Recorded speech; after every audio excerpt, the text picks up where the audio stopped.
Öncelikle İslam alemi olarak bir Kurban Bayramı'na daha yaklaşmanın mutluluğunu yaşıyoruz. Cenab-ı Hak sağlık, sıhhat, afiyet içerisinde huzurla, ümmetçe, milletçe bayrama eriştirsin diyorum. Cenab-ı Hak nice bayramlara hayırla eriştirsin diyorum. Tabii bayramlar bizlere binbir güzelliği beraberinde getirir. Kurban Bayramı da bize hem Rabbimize yakınlığımızın vesilesi hem de kardeşliğimizin vesilesi olan kurban ibadetiyle gelir. Kurban kurbiyettir. Rabbimize yakınlığımızın ifadesidir. Kurban aynı zamanda yardımlaşmaktır, paylaşmaktır. Bütün bu güzellikleri yaşatmak için gelir.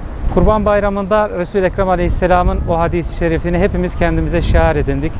Kurban Bayramı günlerinde bir kimse kurban kesmekten daha sevimli bir ibadet yerine getirmiş değildir buyuruyor Allah Resulü Aleyhisselam. Tarih boyunca bu kurban ibadetinde peygamberlerin ortak mirası olan bu ibadeti yaşatmaya çalışıyoruz. Milletçe şimdi de bunu yaşatıyoruz. Tabii Türkiye Diyanet Vakfımız bu kurban ibadetiyle alakalı da öteden beri yaptığı bir çalışma var. Vekalet yoluyla kurban kesim organizasyonu gerçekleştiriyor.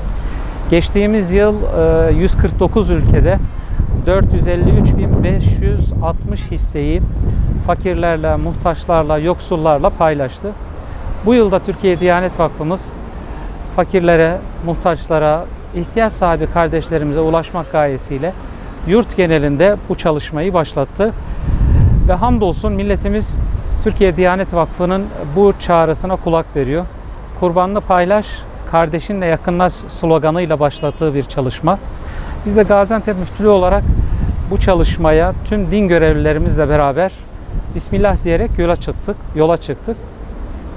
Öncelikle şunu ifade edeyim. Türkiye Diyanet Vakfı milletimizin bu kurban emanetini güven ve emniyete riayet ederek emanet bilinciyle alıyor, kabul ediyor ve muhtaçlara ulaştırıyor. Az önce de ifade ettiniz.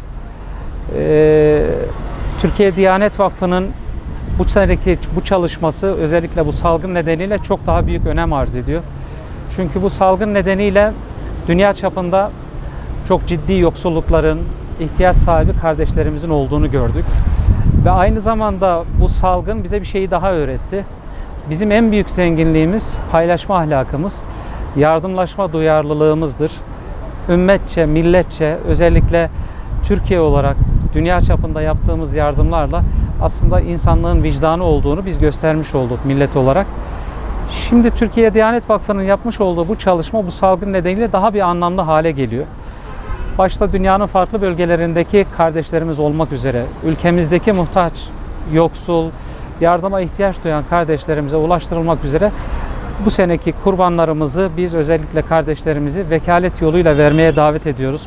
Çünkü salgının bulaş riskini aşağıya indirmenin yollarından bir tanesi de bu. Mümkün mertebe vekalete yönelelim diyoruz. Kardeşlerimiz bu vekaletlerini nasıl verebilirler onu ifade edeyim. Mahallelerindeki Kur'an kursu öğreticilerine, mahallelerindeki cami görevlilerimize, müftülüklerimize başvurarak bu yardımlarını ulaştırabilirler. Bu yardımları, vekaletleri bağış mukabilinde kabul ediliyor. Kurbanlar kesildikten sonra da bu kardeşlerimize mesaj yoluyla bilgi veriliyor. Türkiye Diyanet Vakfımız dediğim gibi bu milletin iyilik eli, bu milletin hayır eli, 7 kıtada insanlığın hizmetinde sloganıyla yola çıkan Türkiye Diyanet Vakfı ülkemizde başta sosyal yardımlar, eğitim yardımları, cami inşa hizmetleri başta olmak üzere gönülleri inşa edecek hayırlı hizmetlere öncülük eden önemli bir kurum.